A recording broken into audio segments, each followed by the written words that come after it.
Hey, what's up guys, Rampedi here. We're back with another show. Soweto Giants through to the next round of the Nedbank Cup. A great start for Mamelodi Sundowns and CAF. Aphelele Teto. Gotta talk about it. Let's go.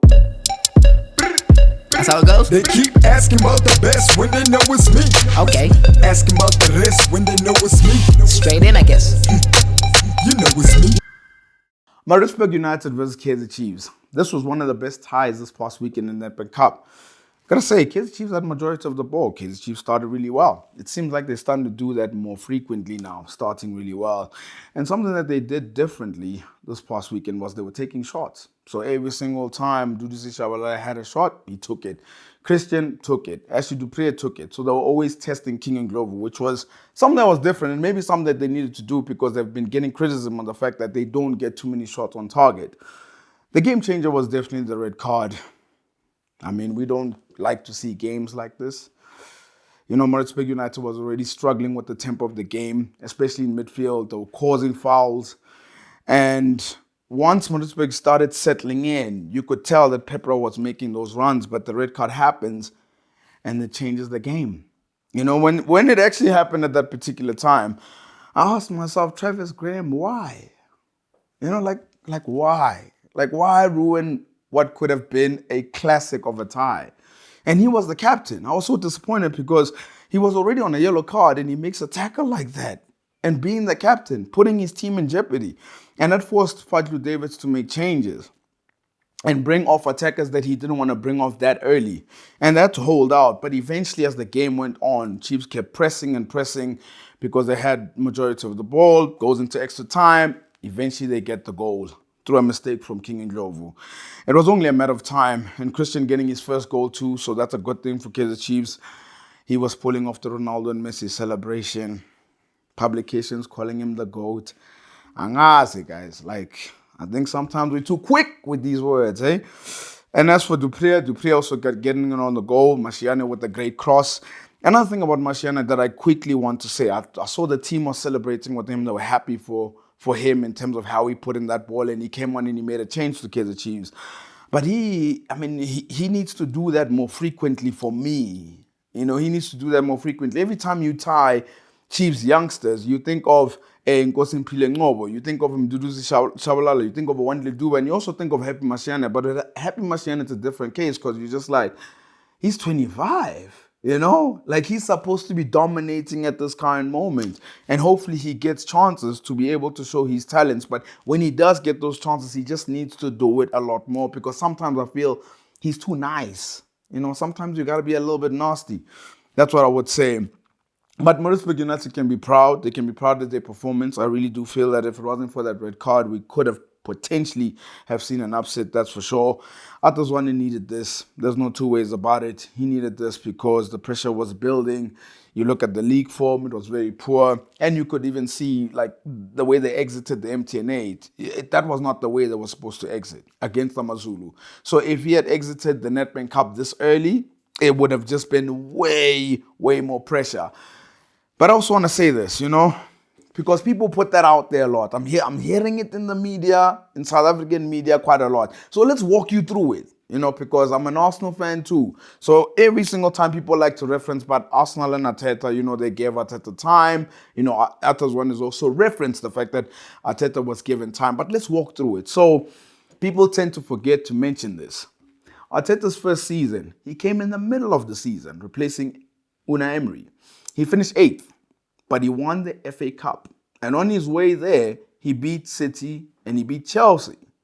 That kind of silverware can buy you time. In his second season, he won the Community Shield. That was against Liverpool.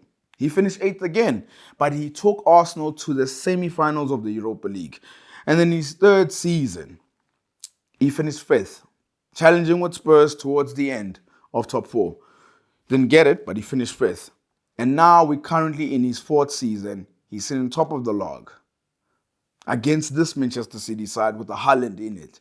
So can you see how Arteta bought himself time with success? Like, there was a FA Cup, there was a Community Shield, the side went all the way to the semi-finals of Europa League. You get my point that I'm trying to say? So even without this one, if he is to get time, definitely the team is playing better. I think there is some sort of progression in that sense. But an opportunity like the Nedbank Cup, you have to take it. You have to take it. You have to go as further as you can into that competition. And as well as also the MTN8 not exit in that way. So whoever in South Africa is going to reference Mikel Arteta again in Arsenal, just play this clip again as to what happened with his first season, second one, third one, and where he is at this current moment. But congratulations for progressing, Amakosi, and I wish you guys all the best. Orlando Pirates were in action as well this past weekend in the Nedbank Cup. They faced up against All Stars at the Vid Stadium. You know, let's stop with the game a little bit. Just seeing that ground again, seeing that stadium again, it brought back so many memories, in terms of what Kevin Hunt did, Roger Desar. Wow, it actually took me way back, but it was good to see that. I have to give All Stars some credit because they actually gave it a go. That first half, they actually gave it a go. They were not afraid of Orlando Pirates. And you could tell even the pitch favored them. There was so much rain that was going on, and you could see that the grass was so high that there were so many puddles within the grass. And they could have scored, they created a few chances. But the thing is, when you face an Orlando Pirates side and you create those chances, you got to be able to take them. Because if you don't take them, they're going to settle down. And that is what they did. Eventually, you could just see Orlando Pirates are starting to get used to this pitch, starting to get used to how you slide and everything. And the second half, Jose was like, I've had enough. I've had enough of this 0-0. He brought in the cavalry. He brought in the SWAT team. He brought in like the big guns here. And Ndondlo came in the first half, of course, helped the team to run. But when I say cavalry, I mean Thembinkosi Lorch. Back. Thembinkosi Lorch came back, guys, after such a long-term injury. And I gotta say, man, he's class, man. Like, he makes it look so easy. There's something about those players whenever they have a football by their feet. It seems like they're not even trying at that current moment. The way that he was creating chances, he created the goal, but even the way that he took his own goal as well. What is his weaker foot? Is it the left or is it the right? I'm not necessarily sure. But when he's on this team of Orlando Pirates, you just always feel like they're going to win because suddenly the performance just upped because of his presence as well. And I think Orlando Pirates can achieve a lot, but he needs to be fit. That's the thing. I wrote down here, he needs to be fit. And when you see players like Ehlombogekana, Elaki Likhwati, Etembazwane at this current moment, who actually stretched out their careers, I would like for him to sit down and speak to them. He's only 29 years old. He can still play probably till he's 35, but he needs to be on the pitch. He can't have freak injuries again. That's my thing. Do I think Orlando Pirates can win the Nedbank Cup with him in it? Without a shadow of a doubt, they definitely can. Let's look at the teams that are left in the Nedbank Cup. There you have it. It's a number of them, that's for sure. But there were also teams that exited as well. And I think these teams, for me, that exited can do without this cup run. Maritzburg United, they lost to Kaizer Chiefs, even though they put up a very good performance, having to be a man down. But they've got league matters to worry about, as well as Swallows as well. They got hammered by Stellies. You could just see that Ernst Mindop was not very happy about that. Cape Town City, man, I tweeted and said that there's something just not right about this team. They create a lot of chances, great. They're not putting away their chances. They're failing on penalties. They're conceding goals from time to time. Something is wrong there. But also their league position is something that they have to look out for. Teams that have to grasp this opportunity without a shadow of a doubt. They're right there on the screen as well. The lower teams, the teams in the lower tier of football. Dondol Stars, Mpenny Defenders, Kasik Stars. These are the teams. Dondol Stars, the way they played against SuperSport to go from behind and then eventually leading and then to go into the next round. Grab these opportunities, guys. You just never know who's watching you. You never know. Your life could change. It could be Dondol Stars today and it could be Sundowns tomorrow. You just never really know. And people that I think, or teams that I think that have a serious opportunity within this cup, Orlando Pirates, Chiefs, Sundowns, Stellenbosch, Sekhukhune United, Royal AM. I'm just already thinking about Royal AM, Kaizer. She'll want to make history. Sekhukhune, dark horses as well. And then you got Stellies too. Just depending on how they play, Ikram Reyners is coming, is done really well. And then you've got obviously the South Africa's big three. I think any of them can definitely win it, but it's a serious opportunity. Who are the favorites for me that are left? Is definitely Mamelodi Sundowns, but an upset is possible. The CAF Champions League is back. Mamelodi Sundowns kicked off their group campaign with a win. let's show you the group, what it looks like. As you can see, Mamelodi Sundowns at the top. Al Ahly still to play. They took part in the Club World Cup. So that's why they haven't kicked off yet. And Sundowns are actually facing Al Ahly next. And every time they play, it's definitely a classic. But I have to say, you know, when Sundowns played, it was almost like we've seen this movie too many times within the CAF Champions League. The pace of the game is slow. Né? Like, I don't know if y'all saw that. Like, it's slow. And Al Hilal as well just knew that they could not compete with the Mamelodi Sundowns. They did not have the quality, did not have the pace that Mamelodi Sundowns have. And they were hoping on the counter that they'll be able to score one. If they walked out of Loftus Stadium with a draw, that's something that they would have been happy with for sure. The only criticism I have of Mamelodi Sundowns is they should have been more sharp in front of goal. They just should have been able to score more because they created so many. But after Mailula scores, you sort of feel like they're not as clinical, they're not as sharp because they're leading already. But it is the group phases. And what we've seen in the past before, we've seen Mamelodi Sundowns being able to dazzle in the group. And then when it came to knockout stages, it just didn't pop off. So maybe they're just trying to get the points now and try to get to the knockout stages. And then we'll see a Mamelodi Sundowns that is more clinical, just like in the league as well. I saw this image that Betway created as well on their social media. Look at that. The last 3 seasons, Mamelodi Sundowns, quarterfinals, quarterfinals, quarterfinals. I mean, the challenge is clear.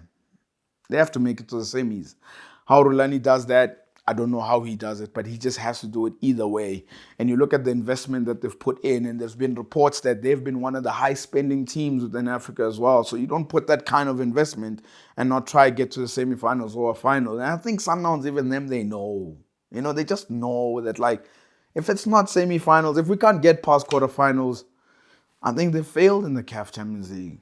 But I think they know that. And I hope that they go far because from a South African point of view, this does help. It helps our players to be exposed to better sort of quality as well and potentially go into Club World Cup 2 as well. So I'm wishing Mamelodi Sundowns all the best. Semi-finals is a must. A special mention as well to Marumo Gallants. You know, they kicked off their group campaign in the CAF Confederations Cup with a win as well, 4-1 against Al Akda. I tell you something, man, when I just saw the highlights of this game, when you put the ball on the ground, you better be able to compete with the Marumo Gallants, that's for sure. And what Dan Malesela has done, you can just see in the way that they play. And the fact that CAF is slow-paced, you know, they're really clinical within that competition. But now Marumo Gallants, let's bring that to the league now. But big ups. A talented teenage footballer who plays for TS Galaxy, one of their best players, 19 years old, made his debut last season. He started this season, but for some reason, he's been faded out of the starting 11, and we've not been able to see him for a while. Apelele Teto. Yeah, I talk about this story because it kind of hit home, the story. See, Ramovic, the coach of TS Galaxy, was asked about his absence. You know, where has he been? You know, where's this player been? Especially considering that he's been one of your better players when he was on the pitch earlier in the season. And C. Ramovic said his attitude has changed. He said he's not playing or training the same way. He even went on to say that, you know, young players, they play 4 or 5 games and they start to think they are now Messi. Yeah, we've seen this before. You know, it reminds me of when Bruno Fernandes spoke about Garnacho as well. You know, Ten Hag spoke about Garnacho as well, having to change his attitude, and you've been able to see a change within his game. Firstly, I will say, I don't know if that was the wisest thing to do, to say that in public. But then I asked myself, maybe it was, because had he not addressed it in that manner, we would have been always asking, where is Teto? So now we know that his attitude has changed according to the coach. That's what he says. The wording could have been better, without a doubt. Let me first say that. But I do worry because, you know, he is a special talent. I think he's someone who can have a really great future within South Africa, even for the national team, even maybe going overseas. But in South Africa, man, we've had youngsters that never reached their potential because of the decisions that they made. You look at Mahlambi at this moment. I don't even know if he has a club. I don't know, but someone who went to Al Ahly early on in his career at Vets and then Sundowns, and you look where he is now. And Jumayelo as well, he could admit that some of the decisions that he made. Junior Kanye, who's been able to turn his life around, but he made mistakes early on within his career. You know, when I was watching Orlando Pirates and All Stars, I saw Magalwa there, and I was just like, what? Like, because he's good. Like, I don't know how he finds himself at All Stars, but if it doesn't work out at Sundowns, if it doesn't work out at Swallows, if it doesn't work out at TS Galaxy, and now you're at All Stars, there's questions that, is he making the right decisions within his career? And then OJ Mabizela played for Tottenham Hotspur. But even he can admit that some decisions were just not right. I bring this up because I want to speak to Teto. You know, I want to speak to you. I want to speak to young footballers as well within South Africa. When you get an opportunity like this, you got to take it. You got to take it. Because this can change your life. You've seen how football has been able to change their life once they have the good people around them. And I've got good people. I've got great influence around me. I've just been able to see what it's done for my life and my career. And you only have one career, man. And you got to make the most of it. You are a special player. So I would ask you, please, if you can just obviously get back onto the pitch, grab this opportunity, work hard. We'll be supporting you all the way. And I can sincerely hope that Ramovic and as well as Teto make peace, because South African football needs youngsters this talented to be playing frequently. It's time for our weekly bet of the week. The purpose of this segment is to show you my bet slip in hopes that it helps yours light in green. The more accurate, the more cash you get. Let's get into it. These are the champions. Champions League is back. Yep, I've added Champions League games to my bet slip. I've also added Premier League as well. 5 games. First one, AC Milan against Tottenham over 1.5 goals. PSG against Bayern. I've gone with the double chance and overs and unders. So I've gone PSG to win or Bayern to win and over 1.5 goals. So there won't be a draw within that game. I don't think so. And then there's Arsenal going up against Manchester City. I know you guys are wondering, man, what did he say? What did he say?